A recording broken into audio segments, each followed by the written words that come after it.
and welcome to a brand new episode of the Panenka Boys podcast. It's your boy Brahim. Next to me is my sidekick Robin. Sidekick. Sidekick. Man, I'm the Batmobile, I'm the Batman, I'm the Batcave, I'm the whole corporation. Yeah, call a full cap on that one, brother.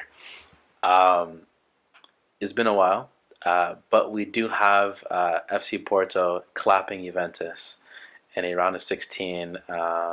Juventus crashing out 2 years in a row, round 16? Last year it was Lyon? Mm-hmm. Olympic Lyon? Yeah, that's what it was during the COVID season. Where do we even begin, Mace? First, we gotta explain how we came about recording after so long, and that's solely because of heartbreak. No one wants to see Ronaldo go out like that. Yeah, CR7. You know, the huge question you'll see on the Athletic and all these good stuff.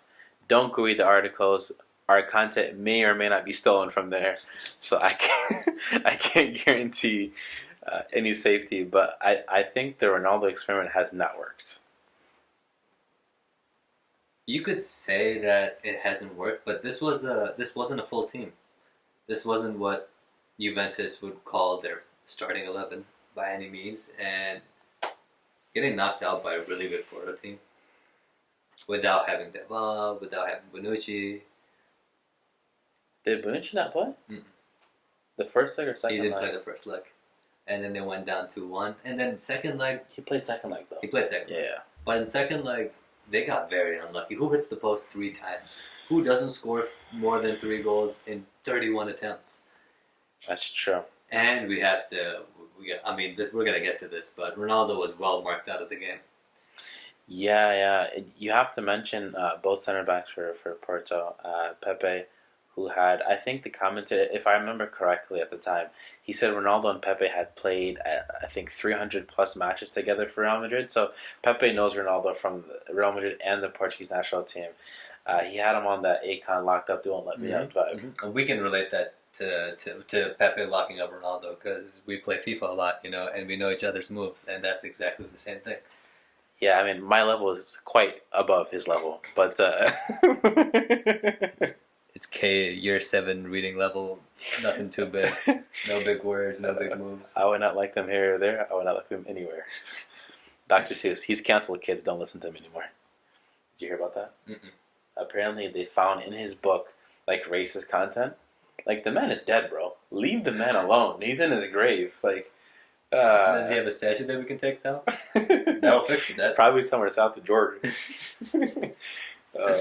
Alright, coming back to... Yeah, sorry about that. What we want to cry about together. Do we want to watch the Champions League if there's going to be no Ronaldo, no Messi? No Messi, I have no problem with that one. No Ronaldo is a tough one because it's crazy because there's a lot of criticism because Juventus reached 2 finals previous to Ronaldo showing up without him, right? And then he shows up after winning with Real Madrid and 2 round of 16. No, I'm sorry. 1 quarterfinal exit, I think. Correct?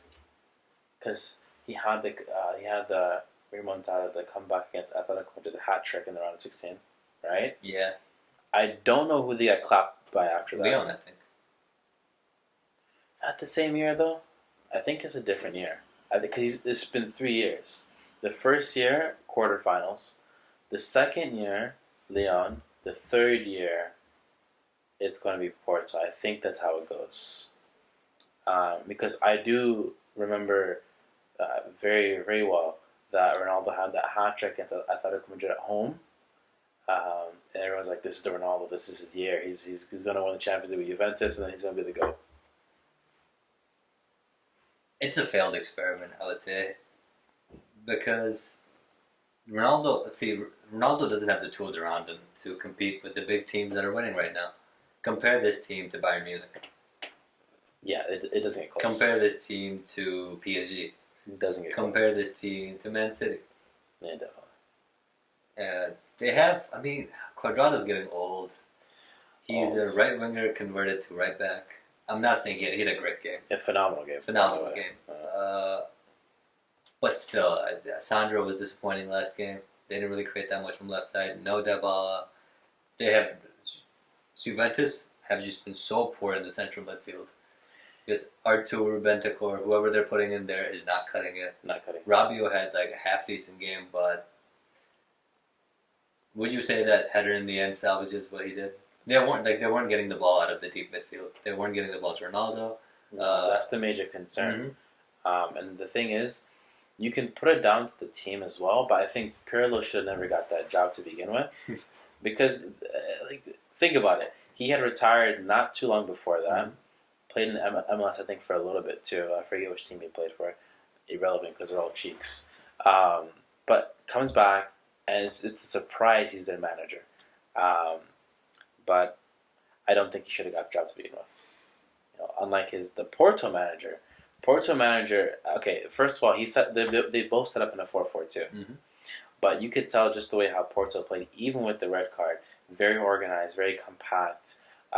Porto was breaking down Juventus over and over again, which shouldn't not be the case. No, because at the back there's some solid players. There's just too much talent on the Juventus team compared to Porto. 100%. I want to talk about the red card from Mandatorini. He got angry. Like why? He was tired, didn't want to be there. Maybe round of 16. Why? I don't know his nationality. I kind of want to look it up. It's got to be Turkish. You think Turkish? All right, audience, what's your bet? I think he's from Iran. Because of Mehdi, I think. Persian? Iranian. Yeah, Iranian. So, close enough to being Arab. Arab people are always mad all the time. So, it's like, why? Red card, now the team is down by 10. Even though they're down by 10, though, they still play really well. They played really well, but I do want to say that if you watch the game, you're left with a feeling that, wow, they really got away with this one. Sure, but Juventus, although all their time is spent in the box, 31 shots, 69% possession, over 700 passes, no creativity. You know what it reminds me of? They weren't breaking down the team. They were getting shots off, but they weren't as a result of long passing plays in what am I trying to say? Basically, cutting the lines, they weren't catching the defense out ever. No, because Porto, they basically hopped on Mrs. Frizzle's bus and they parked it in front of goal after the red card. If you can recall, Chiesa's goals were mostly late runs in the far post, late runs into the box, and that Ronaldo layoff was kind of beautiful. This is kind of beautiful. Best assist of 2021, boys and girls. Best assist. Absolutely insane. I'm going to mention this now. Oliveria, 10 goals, 4 assists in the Portuguese league. I'm not saying Bruno Fernandes has a cousin, but if Bruno Fernandes did have a cousin who was Portuguese, it would be Oliveria. He does like to shoot from really far away, a lot of times. Yeah, he had a few shots where I was like, you would have to believe in God and pray Fajr in the morning to put that in. But I think Juventus lost the game themselves. They didn't get beat. They beat themselves. Yeah, they beat themselves. The first leg and second leg. Yep. The two mistakes in the first leg to get both of those goals scored. And then once you're 2-1 down, the other team can just park the bus. That's what they did. They still got 30 chances off, and then they screwed themselves by getting that free kick, the Oliveria free kick. Good free kick, but that should get blocked, saved. Okay, yeah. So many problems. Number one, it should have been. Yeah, I don't think it's a foul to begin with. The ref has to call at the end of the day because Cuadrado reaches his hand over to his shoulder and he flops. He flops. Okay, the ref has to give it because Cuadrado makes But then he takes the free kick, and the wall doesn't stay. For a goalkeeper because I'm a goalkeeper and I put a wall there. If I put a wall there, I am trusting the wall not to move. I don't care if it's Hulk shooting, Roberto Carlos. I don't care who's shooting the free kick. Don't move in the wall. When the wall moves, there's deflections they can take that could put in the back of the net. But it does take a deflection, but it stays on course. Szczesny should still keep the ball out. It's just funny how Ronaldo split his legs open just to let the ball through. Yeah. Just enough room. It's ironic for sure. But then that kind of seals the deal. But then Rabiot comes, scores a goal, but then they need two because of away goals. You told me this off the podcast, but the joke about explaining to your girl how Juventus still won, but how Juventus lost, won, and tied all at the same time. Imagine trying to explain it to your girl. I really do wish there was I wish away goals weren't as big of a factor as they are. I love the away goal rule. By the way, I love it. I don't like how it allows you to park the bus. It is what it is. I don't know if they're getting rid of it because UEFA is coming out with a new format. But I think the format is just to add more teams. To be honest, I'm not sure if there's any other additional. I don't know. I mean, I'd like to see if away goals didn't matter, and if you were tied, you would just go to penalties. Because penalties are exciting, man. Even though then the game becomes useless, you just wasted 180 minutes. You and I are saying this, but picture this. Imagine, next week Madrid play, right? Against Atalanta. Imagine if I had the option of away goals or penalties. As a Madrid fan, because it's too much on the heart, you know? It's too much to take, truly, and anyone can win penalties. Exactly. AC Milan. They scored in 90th minute today against United. We'll get to that on a second podcast if you stay with us, which many of you guys are not going to. But imagine Milan score, imagine Milan score at Old Trafford, which they did 2 weeks from now. No, this was at Old Trafford.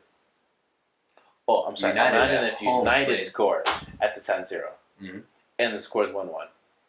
Okay, 2 away goals, one for Milan, one for United. Which would take them straight to penalties. Yeah. Okay. If United score another one, it would. Yeah, if the game ends in a 2-2 tie. Yeah. Then I know that's good for me, because my team wins. But in the grand scheme of things, it just doesn't sit well that the game tied and then the one. As a neutral, in the Juventus game, I would have loved to see it go to penalties.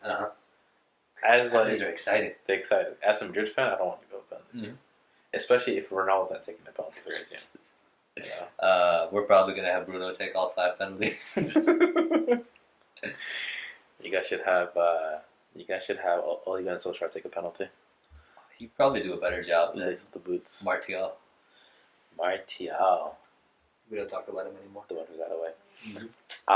Can we talk about Pepe real quick before we wrap up? I mean, what is there to say other than he's a monster, bro. He's 38 years old. You watched the game. So at the 120th minute, they put a ball into the box that Pepe clears with a bicycle kick at the age of 38. It's the most acrobatic, beautiful thing ever. No cap, athletic. Literally, this is what they say. The best center back performance of 2021. He's a beast. I bet you if you go into FIFA right now, if you play FIFA 21, go into FIFA, look at Pepe's athleticism. It's probably a 15. But this man pulls out a bicycle kick from nowhere. It's beautiful. It's honestly amazing. What a beast. What a monster. He played his heart out. And why did he have to do this to Ronaldo, man? He rolled back the years in that performance. His own Portuguese teammate might have retired from Portugal, though.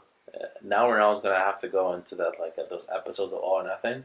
You're going to see him walk in the locker room, probably give a motivational speech or something. Kicking random shit. Vamos, vamos. But, I feel bad for him. Do you think there's another move coming from Ronaldo? After disappointing with Juventus? I don't see him going somewhere else, at least for another year. I don't see him moving somewhere else. I do see the manager changing. Manager has to change. Pirlo is not a good manager.